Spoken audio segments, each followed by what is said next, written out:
Ребят, Mikul KD1 это стик на iMlogic S905Y2 и на сертифицированном Android TV 10 на канале Технозон. Поехали.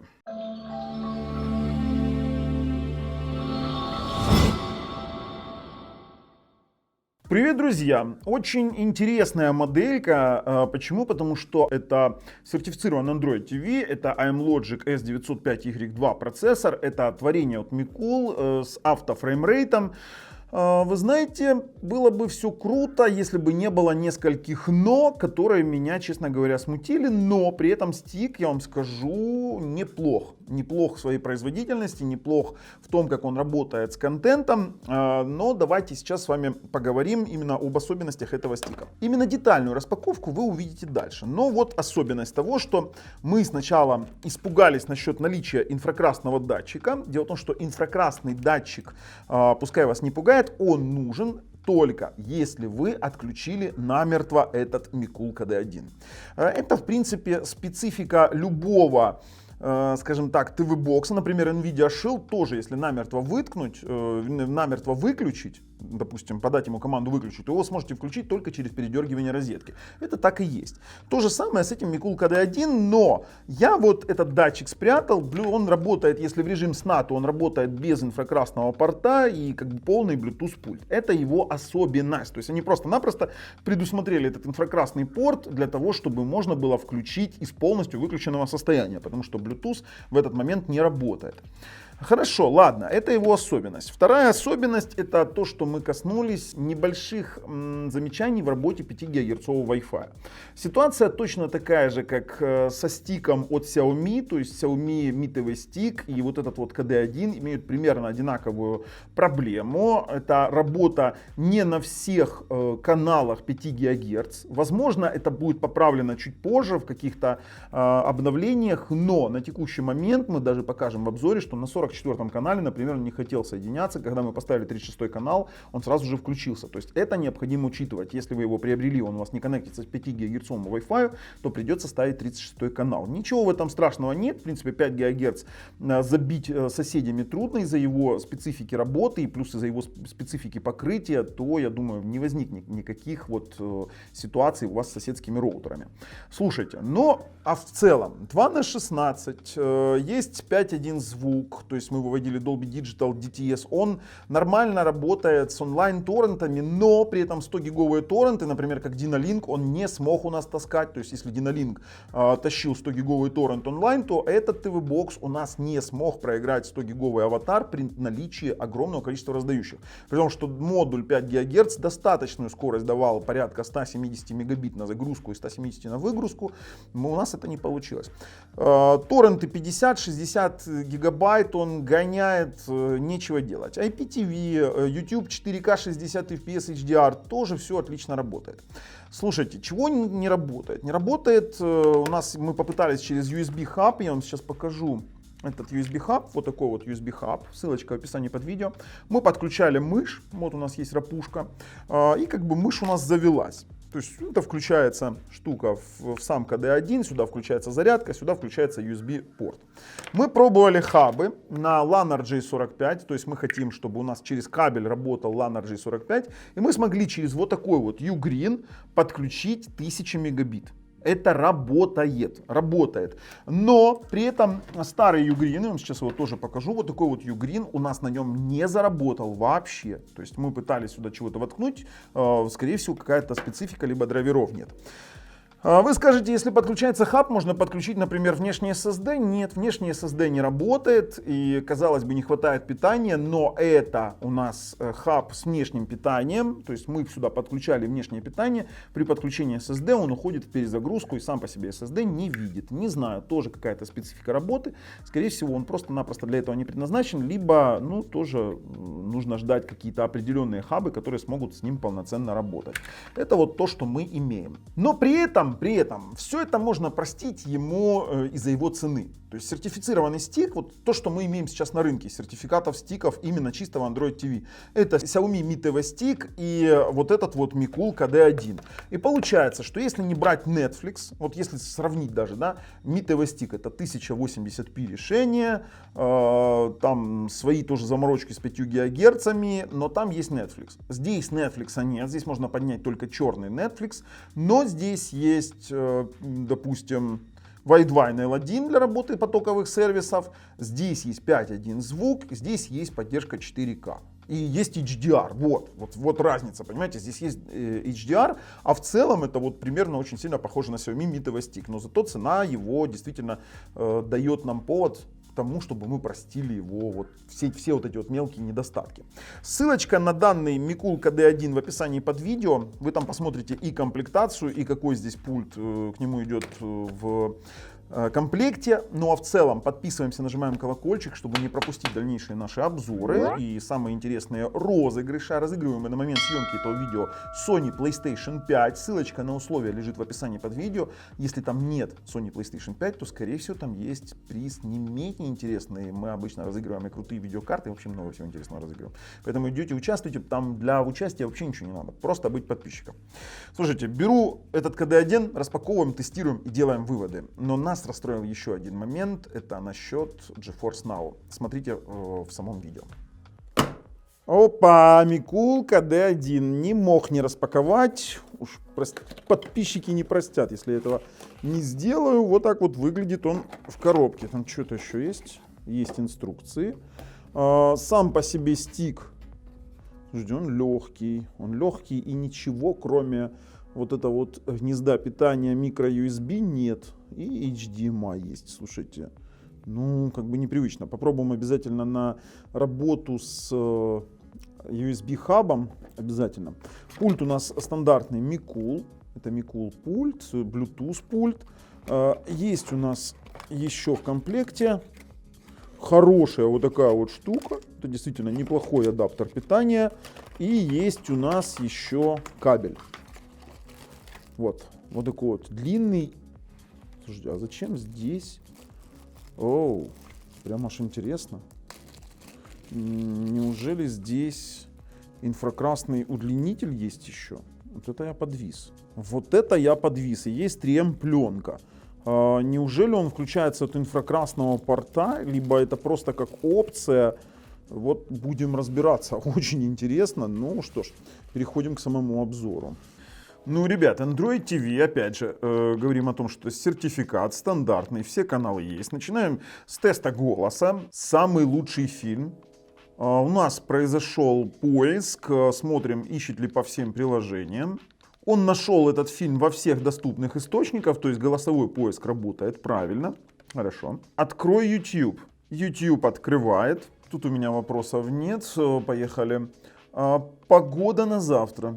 Погода срабатывает. Слушайте, что за погода вообще такая? Февраль месяц на дворе. Ладно. Слушайте, но такие основные функции, конечно же, работают. Сейчас попробуем Chromecast. KD1 определила. И это тоже работает. Слушайте, ну норм. Работает у нас Chromecast, тоже с этим вопросов нет. Поехали посмотрим AIDA 64. Тут, понимаете, есть какие-то у нас моменты, которые мы при тестировании заметили. Мы их сейчас будем обговаривать, конечно же.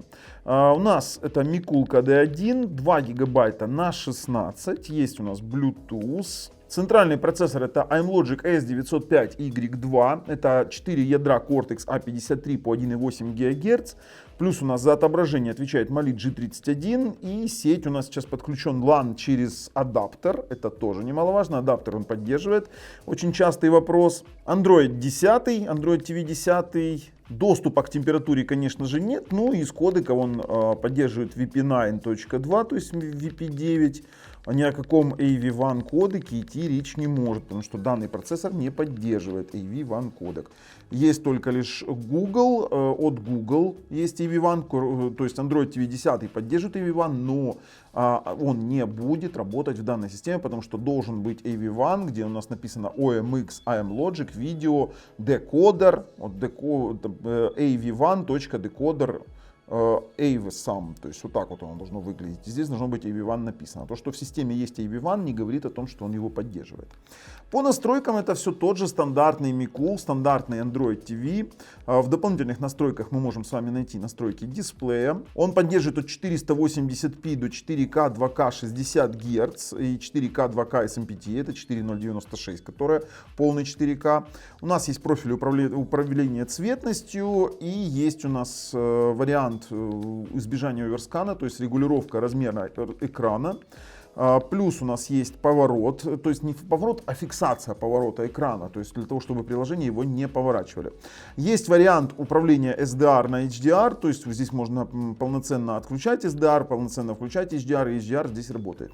HDMI цик работает на включение-выключение с телевизором LG, я проверял, и это работает. У нас есть Auto Frame Rate, HDMI Self Adaptation, который клацает во всех приложениях. Есть Total Mode, который работает со всеми частотами, и есть Part Mode, который работает всего лишь с 3 частотами: 23976, 2997 и 5994. Аудио output. Вот здесь вот у нас, конечно, есть некий вопрос по 5.1 звуку. Мы сейчас будем разбираться с ним. Больше ничего здесь для нас интересного нет. И в самих настройках устройства я вам хочу проакцентировать на звуке внимание. Мы сейчас выбираем вручную форматы, потому что мы включили Associate Audio. Без него мы форматы выбирать не можем. Чем это все закончится, мы должны будем с вами проверить. Пульты аксессуары. Ну, у меня подключен сейчас геймпад Apex. Вот такой вот. Будем пробовать, что мы из него можем вытянуть, потому что 905Y2 процессор в принципе хорошо подходит для стриминга, например, того же самого GeForce Now. Продолжим тесты со спид-тестом. Тестируем на внутренний сервер нашего провайдера. Сейчас будет понятно, что у нас подключен LAN RJ45. Это вот такой вот адаптер Ugreen. Вот он. Я вам его уже показывал, и он поддерживается, но только такой. Более старый адаптер Ugreen, вот такого черного цвета, не поддерживается ни при каком раскладе. Но здесь есть еще один момент. Дело в том, что этот адаптер, он с внешним питанием. Даже при подаче внешнего питания мы не можем подключить жесткий диск. ТВ-бокс уходит, стик уходит в перезагрузку, и ничего из этого не получается. Мы подавали внешнее питание, питания не хватает. Возможно, в будущем будут какие-то адаптеры. Я отключил LAN RJ45. Сейчас мы пойдем попробуем подключить 5 ГГц. Почему говорю попробуем? Потому что как только мы подключаем с вами адаптер, у нас начинается проблема с 5 ГГц. Видите, у нас сохранено, подключиться и все. На текущий момент у меня роутер работает. Сейчас мы зайдем на мой роутер. У меня роутер работает на 44-м канале, выставлен автоматически. Мы сейчас попробуем два варианта решения этой проблемы. Либо он не хочет работать с адаптером, с Wi-Fi, и я сейчас отключаю этот адаптер этот самый адаптер. В таком случае у меня, конечно же, нет мыши, это плохо, нет, он не коннектится. Можем попробовать забыть эту сеть. Происходит подключение и ничего не происходит. То есть я один раз подключился, давайте удалим эту сеть, попробуем подключить его еще раз к этой же сети. Не исключено, что в данном случае он не дружит просто-напросто с моим Wi-Fi 6 роутером от Xiaomi. Такое тоже не исключено. Мы сейчас будем пробовать его подключить к другому роутеру. Но для начала попробуем поставить 36 канал. Не подключается. Давайте подтверждаем и перезагружаем роутер. Выполняется перезагрузка роутера, и выйдем в главное меню и будем ждать, что же у нас все-таки сейчас покажет. Пробуем подключиться еще раз. Подключено. Видите, работает. Видно проблемы с каналами все-таки у него. 905Y2. Знаете, что мне это напоминает? Это мне напоминает проблему с Xiaomi Mi TV Stick. Но он подключился. То есть на 36-м канале он подключился на 5 ГГц без проблем. Так, пробуем 5 ГГц, насколько работает. Но не забываем, что у меня он работал. У меня была такая проблема. Я почему-то на ней проакцентировал внимание. То есть 36-й канал я включал 40-й, 44-й, 46-й на некоторых работал, а на некоторых нет. То есть на это стоит обратить внимание. Запустился он тест на скорости 170 мегабит на загрузку и 180 на выгрузку. Это не самый высокий результат, я сразу говорю. Это не самый лучший результат. Самый лучший результат на стиках на Amazon. Вот серьезно вам говорю.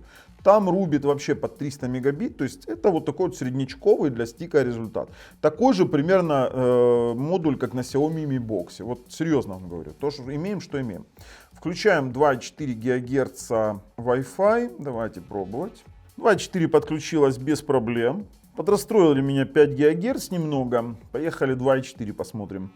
Ну, 2.4 у Микулов никогда хорошими не были, но здесь он показывает неплохой результат. Но это Wi-Fi 6, Xiaomi X3600, MU-MIMO роутер. То есть он реально поднимает Wi-Fi 2.4 даже там, где он плох.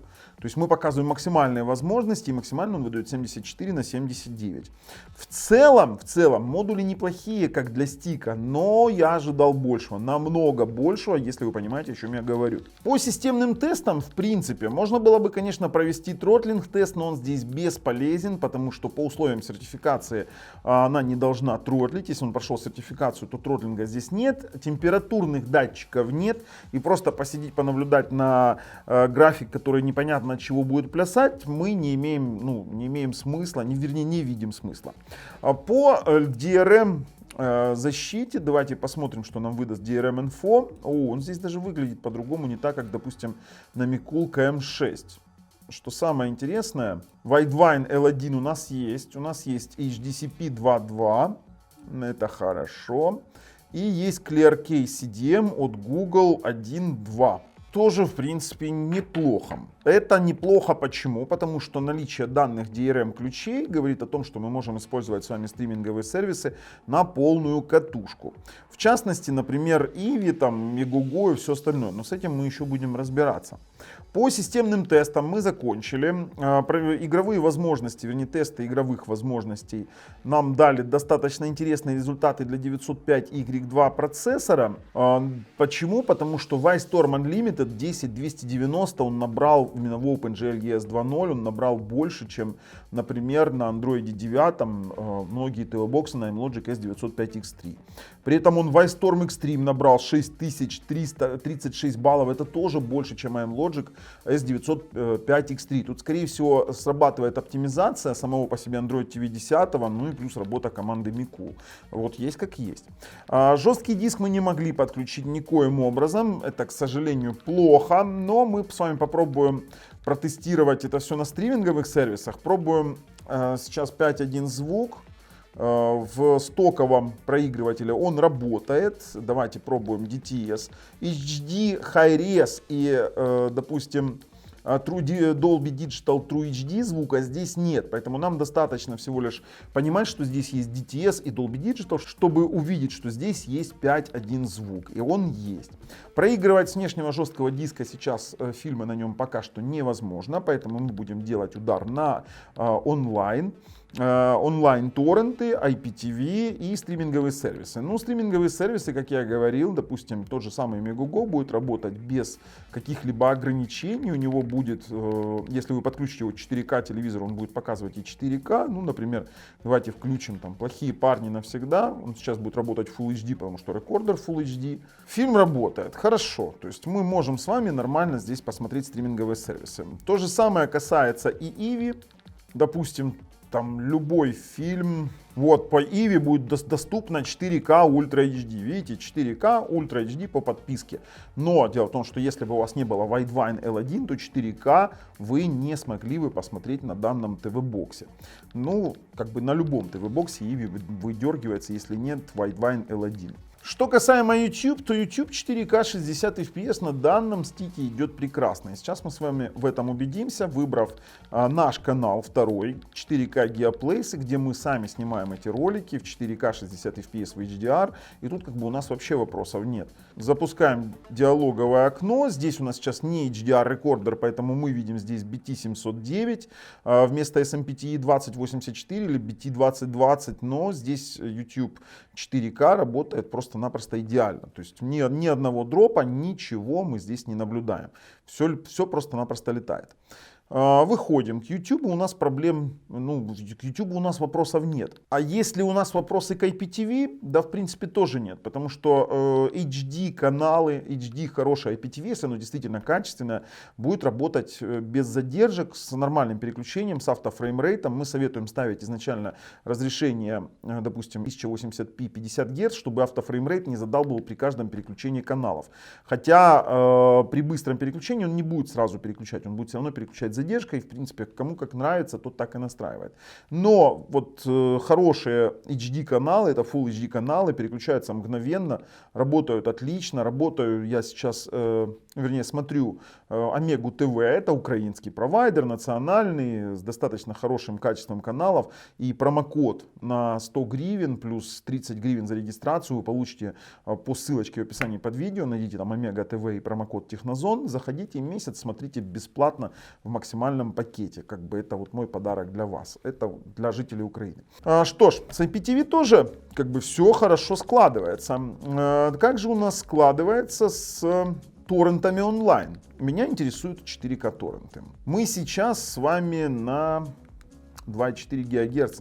Нам необходимо переключиться на 5 ГГц. Вот видите, к 5 ГГц на 36 канале он подключился мгновенно. Вот знаете, чего хочу? Запустили NUM. Сейчас мы запустили NUM. Хочу попробовать какой-нибудь достаточно тяжелый 100-гиговый торрент. Вот так, ради эксперимента. Аватар. Выбираем аватар. Посмотрим в разделе торренты, что же у нас там сейчас есть с большим количеством раздающих. Посмотрим, как он будет проигрывать его. Где же наш 100-гиговый торрент любимый? Вот он, 101.95. Пошел набор пиров. Посмотрим на набор скорости. Это 4К HDR 10 бит. Заканчивается он у нас на 4,1 мегабайт в секунду. В принципе, должно хватить. Посмотрим на старте, по крайней мере. А там уже раскачается. Но через Vimeo Media Player смотрим. Пускай проходит вот хотя бы там момент, когда он в баре уже. Потому что обычно на этом моменте боксы вешаются. Вот серьезно вам говорю. Сейчас посмотрим. Неужели он потянет? Не.